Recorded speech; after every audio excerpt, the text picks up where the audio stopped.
Congress party అధికారంలోకి వచ్చిన తర్వాత కూడా నిర్లక్ష్యంగా వ్యవహరిస్తూ ఉన్నది. కాబట్టి హైదరాబాద్ నగరము ఈరోజు అభివృద్ధి చెందుతున్నటువంటి నగరం. హైదరాబాద్ విషయంలో మరి ఈ రెండు ప్రభుత్వాలు కూడా ప్రచారం చేసుకుంటున్నాయి తప్ప మరి పౌర సౌకర్యాలు మెరుగుపరచలేదు. అందాల పోటీలు చేస్తున్నారు తప్ప బస్తీలలో రోడ్లను బ్యూటిఫికేషన్ చేయడం లేదనే విషయాన్ని నేను ఈ సందర్భంగా ప్రభుత్వం దృష్టికి తీసుకెళ్తా ఉన్నాను. సార్, రేవంత్ రెడ్డి మాట్లాడుతూ మోడీని విమర్శించిన నేపథ్యం ఇందిరాగాంధీని మోడీతో పోల్చి మోడీని తక్కువ చేసి మాట్లాడారు. అదేవిధంగా మీ పైన కూడా కామెంట్. రేవంత్ రెడ్డి గారు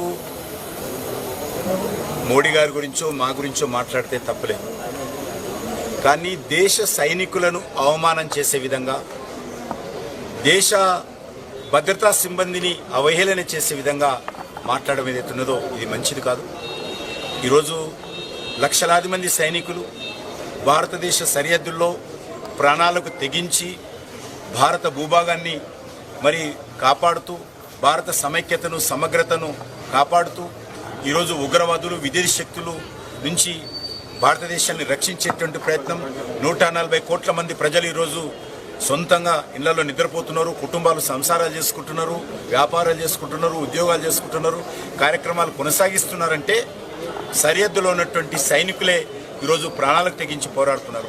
అటువంటి సైనికులను అవమానం చేసే విధంగా ఈరోజు కాంగ్రెస్ పార్టీ పదే పదే మాట్లాడడం ఏదైతున్నదో ఇది దురదృష్టకరం.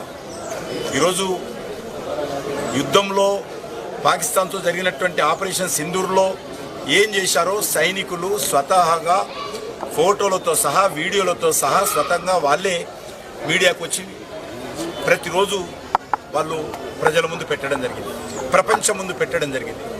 పాకిస్తాన్ సిగ్గుతో తల వంచుకొని తిరుగుతున్న తప్ప ఈరోజు పాకిస్తాన్ మాట్లాడే భాష ఈరోజు కాంగ్రెస్ పార్టీ మాట్లాడుతుంది. పాకిస్తాన్ ఏం చెప్తుందో, పాకిస్తాన్ ఏ రకంగా అభిప్రాయాలు వ్యక్తం చేస్తుందో అదే వ్యవహారము ఈరోజు కాంగ్రెస్ పార్టీ మన సైనికులకు వ్యతిరేకంగా, మన భద్రతా సిబ్బంది వ్యతిరేకంగా, మన ఆర్మీకి వ్యతిరేకంగా, మన దేశానికి వ్యతిరేకంగా మాట్లాడుతున్నారు. ఈరోజు మోడీ గారిని మాట్లాడండి, మేము భరించడానికి సిద్ధంగా ఉన్నాం, కానీ సైనికుల గురించి మాట్లాడకండి, దేశ సమగ్రత గురించి అవమానం చేయకండి, దేశ సమైక్యతను నిర్వీర్యం చేయకండి. ఈరోజు మమ్మల్ని విమర్శించండి, మేము రాజకీయంగా తట్టుకుంటాం, కానీ సైనికులు రాజకీయాలకు సంబంధం లేదు. వాళ్ళు ఏం చేశారో ఆపరేషన్ సింధూర్లో, లేకపోతే గతంలో సర్జికల్ స్ట్రైక్లో, లేకపోతే గతంలో ఎయిర్ స్ట్రైక్లో ఏం చేశారో స్పష్టంగా వివరాలతో సహా పెట్టినప్పుడు మరి ఎంతమంది చనిపోయారు, సర్జికల్ స్ట్రైక్ కాలేదు, సాక్ష్యాలు ఏంటన్నప్పుడు కేసీఆర్ కూడా మాట్లాడాడు, ఈ కవిత కూడా మాట్లాడింది. అప్పుడు కూడా సర్జికల్ స్ట్రైక్ ఏం చేశారు, సలహా సూచనలు చెప్పండి, ఇప్పుడు సాక్ష్యాలు ఇవ్వండి.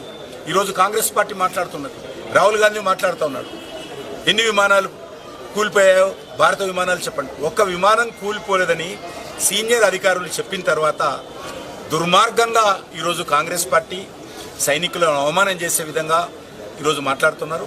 ఆపరేషన్ సింధూర్లో ఎంతో విజయవంతంగా మన సైనికులు తమకిచ్చినటువంటి లక్ష్యాలను, తమకి ఎంచుకున్నటువంటి లక్ష్యాలను ఛేదించి ఈరోజు మరి అక్కడ ఉగ్రవాద కార్యక్రమాల ప్రాంతాలలో ఉగ్రవాద శిబిరాలను, ఉగ్రవాదులను మట్టి పెడితే మట్టిలో కలిపేస్తే అభినందించాల్సింది పోయి మీరు అభినందించడానికి నోరు రాకపోతే కాంగ్రెస్ పార్టీలో నోరు మూసుకొని కూర్చోండి తప్ప సైనికులను అవమానించకూడదని కోరుతా ఉన్నాను.